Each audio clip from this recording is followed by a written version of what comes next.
तर आजची रेसिपी आहे मस्त असे कलरफुल दडपे पोहे.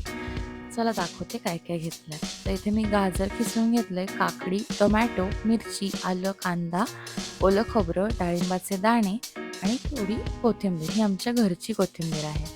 आणि इथे सगळ्यात मेन इन्ग्रेडियंट तो म्हणजे पातळ पोहे.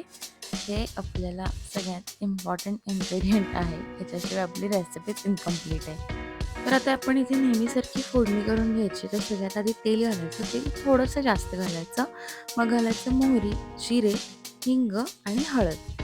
आणि त्यानंतर मग घालायचं आपल्याला इथे कढीपत्ता. आता इथे आपण कढीपत्त्यानंतर मिरची आणि आलं जे खिसून घेतलं आपण ते घालून घेणार आहोत.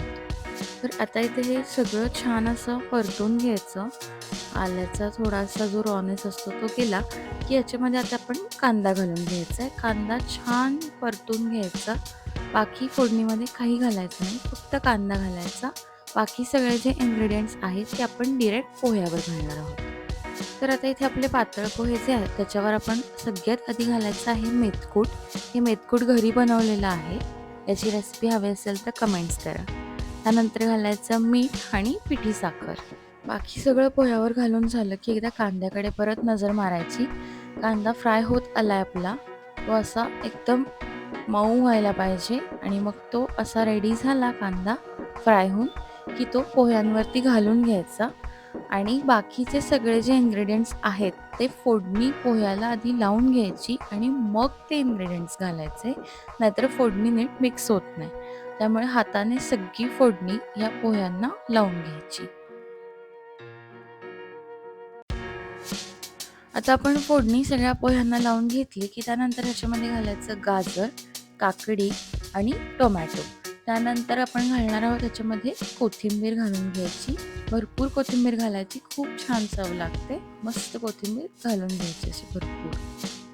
त्यानंतर मग इथे ओलं खोबरं जे आहे ते घालून घ्यायचं. असं त्यांनी पोहे मऊ होतात आणि छान लागतात.